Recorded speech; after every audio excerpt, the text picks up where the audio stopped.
हम लोग class 12 sent up examination practical 2024 के साइकोलॉजी के बिल्कुल ओरिजिनल क्वेश्चन पेपर को देखेंगे जो 100% रियल पेपर है। और इस वीडियो में सभी प्रश्नों का उत्तर हम लोग देखने वाले हैं। ठीक है, चलिए तो क्वेश्चन को देखेंगे। देखिए यहाँ आपको मिलेगा कुल 14 प्रश्न, समय 3 घंटा 15 मिनट का दिया जाएगा और पेज का संख्या होगा 3, मात्र 3 ही होगा। ठीक है, चलिए फिर आगे हम लोग यहाँ देखेंगे।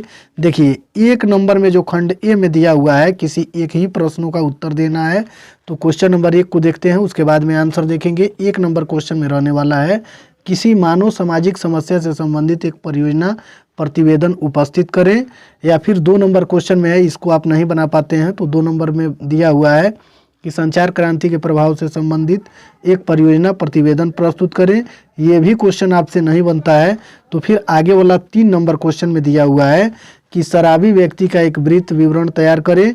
ये भी क्वेश्चन आपसे नहीं बनता है सेक्शन ए का।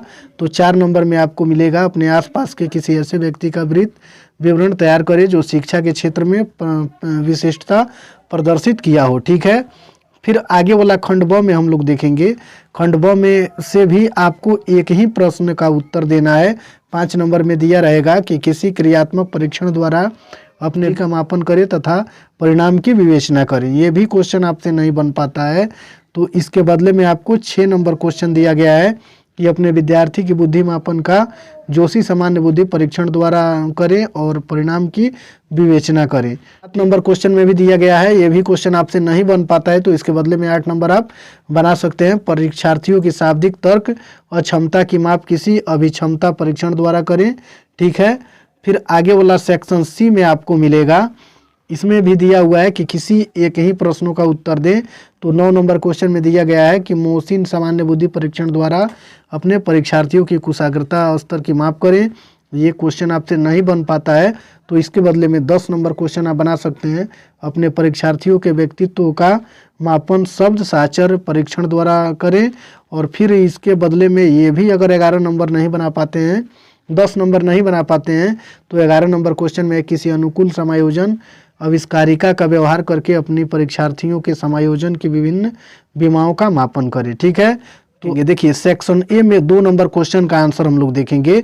इसमें दिया हुआ है 2 नंबर में कि संचार क्रांति के प्रभाव संबंधित एक परियोजना प्रतिवेदन प्रस्तुत करें। तो इसका उत्तर लिखेंगे कि संचार क्रांति एक ऐसी क्रांति है जिसने विश्व को नए युग में पहुंचा दिया है।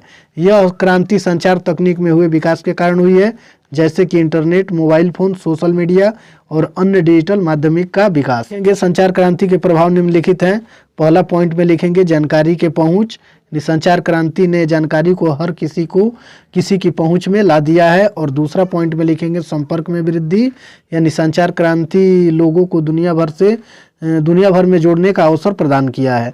ये क्वेश्चन नंबर 2 का सेक्शन ए का है। ठीक है, उसमें से एक ही बनाना है तो आप 2 नंबर बना लीजिएगा। और 5 में दिया है कि किसी क्रियात्मक परीक्षण द्वारा अपने परीक्षार्थियों के बुद्धि का मापन करें तथा परिणाम की विवेचना करें। तो इसका आंसर लिखेंगे कि किसी परीक्षार्थी के बुद्धि मापन करने के लिए क्रियात्मक परीक्षण के जरिए निम्नलिखित कदम उठाए जा सकते हैं। पहला पॉइंट में परीक्षार्थी को परीक्षण के बारे में जानकारी दें और उसे आराम महसूस कराएं। दूसरा नंबर पॉइंट में लिखेंगे परीक्षार्थी को हर पद को समझने में मदद करें। तीसरा पॉइंट में लिखेंगे परीक्षार्थी को हर पद को हल करने के लिए पर्याप्त समय दें।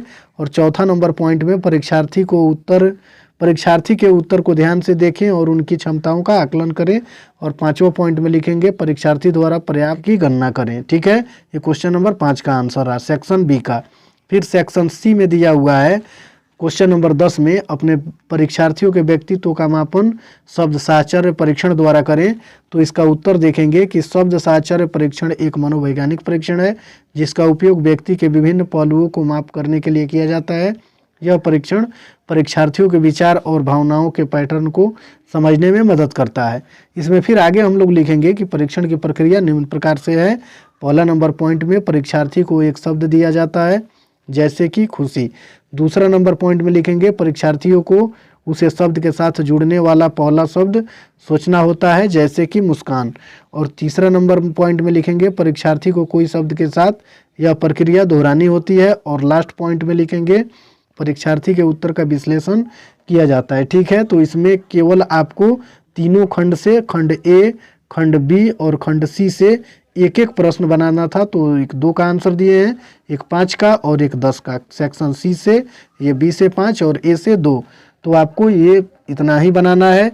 और सेक्शन जो डी में आपको 2 तरह से एग्जाम लिया जाएगा। एक तो प्रैक्टिकल का कॉपी आपसे जमा करवाया जाएगा और दूसरा आपसे मौखिक क्वेश्चन पूछा जाएगा। यदि उसका आंसर देते हैं और प्रैक्टिकल का कॉपी जमा करते हैं तो उसके लिए आपको 10 अंक मिलेगा। ठीक है। और क्या, यदि वीडियो पसंद आए तो वीडियो को लाइक ज़रूर कीजिए और चैनल को सब्सक्राइब करके अपने दोस्तों को भी शेयर ज़रूर कर दीजिए।